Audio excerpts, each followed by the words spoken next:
দর্শক আপনাদের স্বাগত Walton smart fridge presents TVs ইনসাইটে। আমি আপনাদের সাথে আছি জেবুন্নেসা আলো।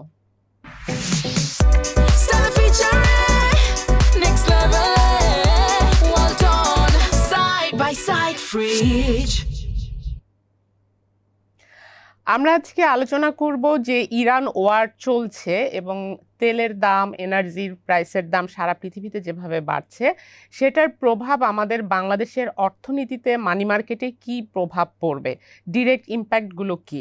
তো সেইটি আলোচনা শুরুর আগে এই মুহূর্তে আমাদের কি ইম্প্যাক্ট পড়তে পারে, আমাদের এখনকার যে গ্লোবাল ক্রাইসিস চলছে সেটি কি আমাদের ফার্স্ট এক্সপিরিয়েন্স, এর আগে কি ধরনের ঘটনা ঘটেছিল এবং তখন কি হয়েছিল, সেটাতে যদি আমরা একটু যাই তাহলে অনেকটা ইম্প্যাক্ট কি হতে পারে অনেকটা ক্লিয়ার হয়।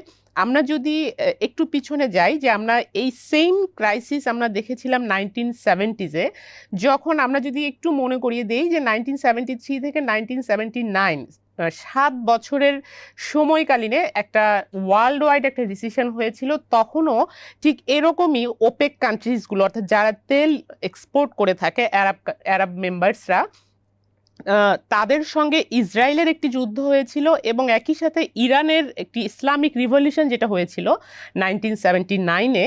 সেই সময়ে কিন্তু এই একই ধরনের ঘটনা, যে প্রোডাকশন ড্রাস্টিক্যালি ফল করে গিয়েছিল এবং তেলের দাম অনেক বেড়েছিল। এবং তখন আমরা দেখেছি যে তখনও কিন্তু ইসরায়েলের সঙ্গে ইউএস, ইউকে, কানাডা, জাপান এরা ছিল। ঠিক যুদ্ধটা এরকমই এবং এখনকার মতোই একটি ঘটনা ঘটেছিল। এবং তখন ইকোনমিতে কি ইম্প্যাক্ট পড়েছিল, তখন যে অয়েলের প্রাইস তখনও এভাবে হু হু করে বেড়েছিল, যেহেতু প্রোডাকশন সবগুলো আরব কান্ট্রিজগুলো তখন একসাথে হয়ে এই যুদ্ধে নেমেছিল।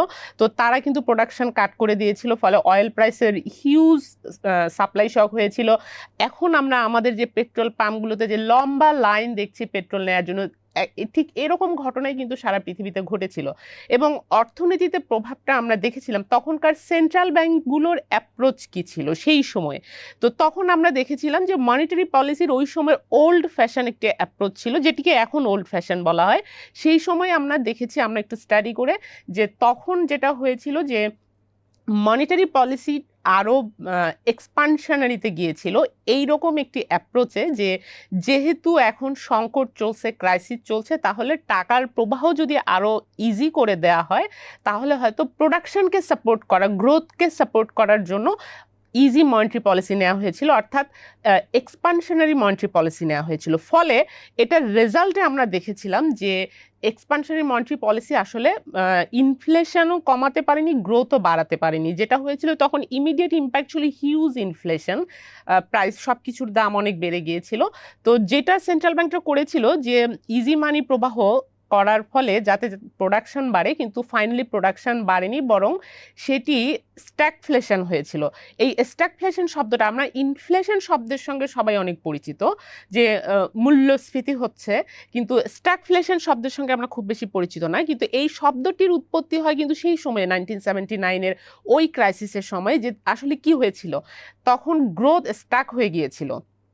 এবং যেটি যেটি হয় ইনফ্লেশনের সময়, যে ঘটনাটি ঘটে, যে ডিমান্ড ড্রিভেন জিনিসের দাম বাড়ে, অনেক বেশি ডিমান্ড থাকে, যে কারণে তার তুলনায় সাপ্লাই কম হওয়ার কারণে, হয়তো বা শর্টেজ থাকার কারণে আমরা দেখি যে পণ্যের দাম বাড়ে, কিন্তু একই সাথে কিন্তু ইকোনমিক গ্রোথ কন্টিনিউ থাকে, এমপ্লয়মেন্টও চলতে থাকে, বাট প্রাইসের দাম বাড়তে থাকে।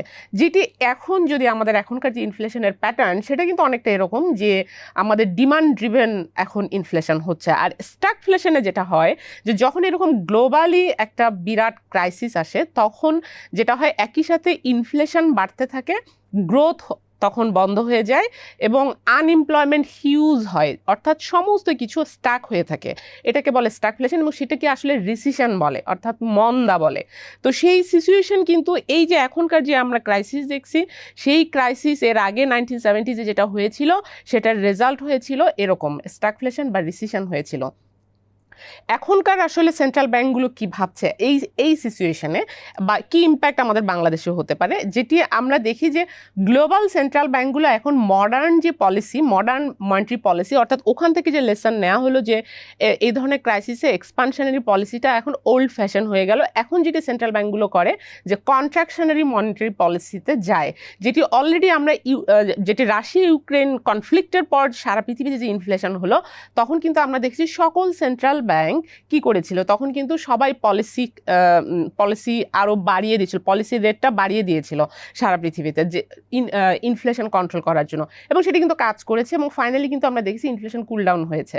এবং এখনও সেন্ট্রাল ব্যাংকগুলো কিন্তু অলরেডি সেই রাশিয়া ইউক্রেন কনফ্লিক্টের পর থেকে যে পলিসি রেট বাড়িয়েছে, এরপর আস্তে আস্তে যখন ইনফ্লেশন কুল ডাউন হতে শুরু করেছে, তখন কিন্তু আমরা দেখেছি তারা পলিসি রেট আস্তে আস্তে কমানোর দিকে যাচ্ছিল। এই যে কমানোর ইঙ্গিত দিচ্ছিল, সেটি কিন্তু এখন স্টপ হয়ে গেছে। এখন তারা আবার টাইট মনিটারি পলিসির কথা ভাবছে, যেহেতু এখনও আমরা প্রেডিক্ট করতে পারছি না যে এই যুদ্ধটা কতদিন চলবে, সে কারণে এখনও সবে অবজারভেশন মুডে রয়েছে। এবং গ্লোবাল রিপোর্টগুলো বলছে যে সকল সেন্ট্রাল ব্যাংকগুলো এখন তাদের যে পলিসি রেট কাট করার যে হিন্টস দিয়েছিল বা ইঙ্গিত দিয়েছিল, সেটি এখন হয়তো স্টপ করবে, বরং তারা আবার পলিসি রেট বাড়ানোর দিকে যেতে পারে, অর্থাৎ কন্ট্রাকশনারি মনিটারি পলিসির দিকে যেতে পারে। এখন আমাদের বাংলাদেশে কি হতে পারে, আমাদের বাংলাদেশের ইকোনমিস্টরা কি বলছেন, আমরা যদি দেখি যে বাংলাদেশ ব্যাংক কিন্তু এই শনিবারে মানে অফ ডে তো তারা অফিস করেছে, আমরা দেখেছি গভর্নর সেখানে ইকোনমিস্টদেরকে ডেকে আসলে একটা কনসালটেশন মিটিং করা হয়েছে, সেখানে ইকোনমিস্টদের কাছ থেকে পরামর্শ চাওয়া হয়েছে যে এই ধরনের ওয়ার ইম্প্যাক্ট অ্যানালাইসিস আর কি, যে কি করা যেতে পারে। সেখানে তারা যেটি বলছেন যে আমাদের ইমিডিয়েট ইম্প্যাক্ট হবে আমাদের ইনফ্লেশনের ইম্প্যাক্টটা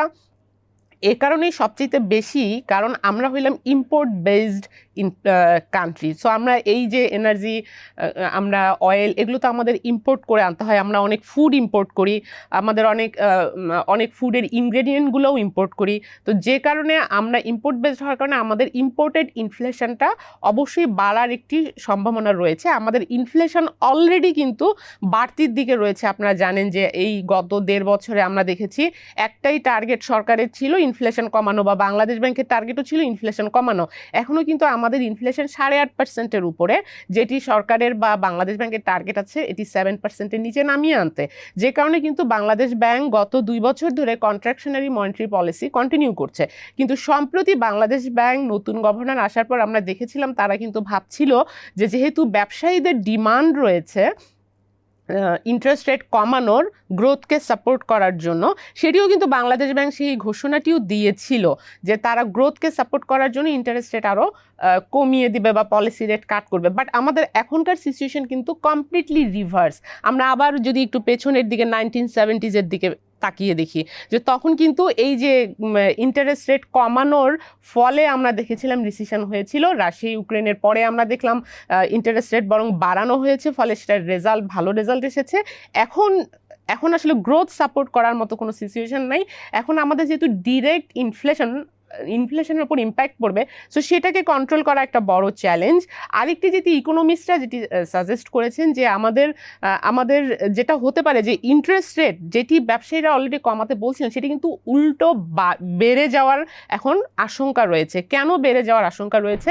যেহেতু এই যে অলরেডি আপনি জানেন বিশ্ববাজারে অয়েল প্রাইসের দাম আমরা দেখেছি যে যেটি যুদ্ধের আগেও $70-75 মধ্যে ছিল পার ব্যারেল, সেটি এখন কিন্তু অলরেডি 90 ক্রস করে গিয়েছে। এবং এটি যদি কন্টিনিউ করে তাহলে কিন্তু 100 থেকে 150 পর্যন্ত যেতে পারে প্রেডিক্ট করা হচ্ছে।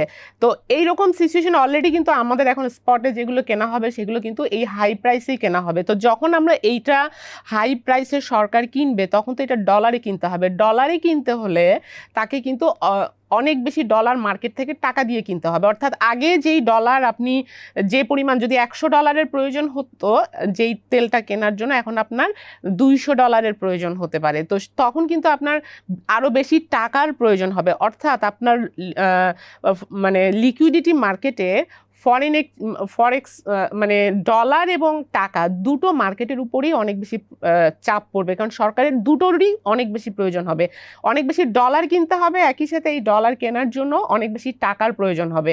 তখন এই যে আমরা বিল বন্ডের রেটগুলো আমরা কিছুদিন আগেই কিন্তু আমরা দেখেছি যে পলিসি রেটের নিচে নেমে এসেছে, যেহেতু মার্কেটটা অনেকটা লিকুইড ছিল, সেটি কিন্তু বাড়ার সম্ভাবনা রয়েছে। এবং সেটি যদি বেড়ে যায়, সরকার যখন অনেক বেশি বড় করবে, ডিমান্ড যখন অনেক বেশি আসবে, তখন কিন্তু ইন্টারেস্ট রেট অটোমেটিক্যালি বেড়ে যাওয়ার আশঙ্কা থাকে। এটি একটি ব্যাপার। আরেকটি যেটি বলছেন যে আমাদের এখনকার চ্যালেঞ্জ হলো ফরেন এক্সচেঞ্জ রিজার্ভকে প্রোটেক্ট করা। ফরেন এক্সচেঞ্জ রিজার্ভকে প্রোটেক্ট করতে হলে কি করতে হবে? মার্কেটে এক্সচেঞ্জ রেট যেটি আমাদের এখন আছে 122 টাকার উপর থেকে 123 টাকার মধ্যে আমরা দেখছি আমাদের এক্সচেঞ্জ স্টেবল আছে। তো যখন অনেক বেশি ডলারের প্রয়োজন হবে, তখন কিন্তু রিজার্ভের উপর অনেক বড় একটি প্রেশার আসবে। এবং বাংলাদেশ ব্যাংক কিন্তু অলরেডি একটা প্রিপারেশন নিচ্ছে যে সরকারের বড় একটি ডিমান্ড আসবে ডলারের জন্য, সেটি তখন তাদেরকে রিজার্ভ থেকে অনেক বড় একটি খরচ করতে হবে, একটা প্রেশার থাকবে। তো এই সময়ের মধ্যে একই সাথে সরকারকে ডলার সরবরাহ করা এবং রিজার্ভকে ধরে রাখা, এই দুটি কাজ একসাথে করতে হলে তাদেরকে এক্সচেঞ্জ রেট অ্যাডজাস্ট করতে হবে, অর্থাৎ ডেপ্রিসিয়েশন করতে হবে, টাকার ডেপ্রিসিয়েশন। টাকার যখন ডিভ্যালুয়েশন হবে, অর্থাৎ ডলারের দাম বেড়ে যাবে। এখন যেটি 122 থেকে 23 টাকা আছে, এটা হয়তো বাড়াইতে হবে, 24-25-এ যেতে হবে, এটা হতে পারে, আশঙ্কা করা হচ্ছে। এছাড়া কিন্তু যদি ডলারের দাম না বাড়ানো হয়, তাহলে কিন্তু রিজার্ভ প্রোটেক্ট করা খুব ডিফিকাল্ট হবে। তো আমাদের রিজার্ভ অলরেডি আমরা যে অবস্থায় আছি, যে আমাদের $30 বিলিয়ন রিজার্ভ রয়েছে, 30 বিলিয়নের উপরে, সেটি ইন্টারন্যাশনাল স্ট্যান্ডার্ড অনুযায়ী। আবার আমরা যদি লোকাল হিসাব, বাংলাদেশ ব্যাংকের হিসাব অনুযায়ী দেখি, $35 বিলিয়ন উপরে রয়েছে, যেটি এই রিজার্ভের যে এখন ফিগার রয়েছে, সেটি আমাদের 4 মাসের সমান, আমাদের 4 মাসের ইম্পোর্টের সমান কাভারেজ রয়েছে আমাদের ডলার। এখন কি আমাদের ডলার মার্কেটে ডলার ক্রাইসিস রয়েছে? না, আমাদের এখন কোনো ডলার ক্রাইসিস নাই। কিন্তু আপনার যখন এই যে প্রেশারটা আসবে, যখন সারা পৃথিবীতে যেহেতু এখন এক্সপোর্ট কমে যাওয়ার আশঙ্কা রয়েছে, রেমিটেন্স কমে যাওয়ার আশঙ্কা রয়েছে, যেহেতু এই আমাদের মিডল ইস্টার্ন কান্ট্রিজগুলো সবচেয়ে বড় লেবার হাব, সেটাতে যেহেতু বড় ধরনের একটি ইম্প্যাক্ট থাকবে, ফলে আমরা আশঙ্কা করা হচ্ছে সামনে আমাদের এখান থেকে, যেহেতু 50%-এর উপর আমাদের রেমিটেন্স আসে মিডল ইস্টার্ন কান্ট্রিজগুলো থেকে, তো সেখানে একটি বড় শক আশঙ্কা করা হচ্ছে। একই সাথে তো এক্সপোর্ট স্বাভাবিকভাবে সারা পৃথিবীতেই কনজাম্পশন অনেক কমে যাবে, সেখানে এক্সপোর্টও কমে যাওয়ার আশঙ্কা রয়েছে। তো ব্যবসা যদি কমে যায় এবং রেমিটেন্স ইনফ্লো যদি কমে যায়, তখন কিন্তু আমাদের রিজার্ভের উপর অনেক প্রেশার পড়বে।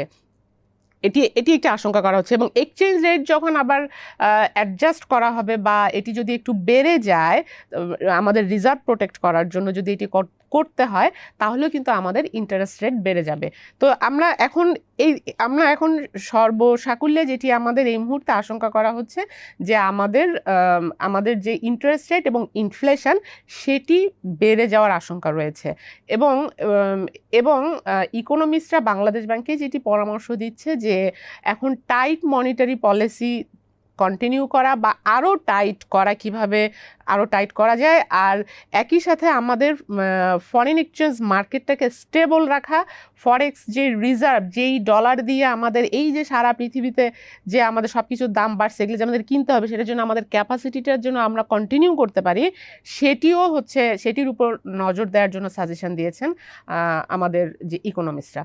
তো এই ছিল আজকে আলোচনার বিষয়। দর্শক, আমাদের সঙ্গে থাকবার জন্য আপনাদেরকে ধন্যবাদ, এবং আমাদের প্রোগ্রামটি যদি ভালো লাগে তাহলে লাইক দিবেন, শেয়ার করবেন।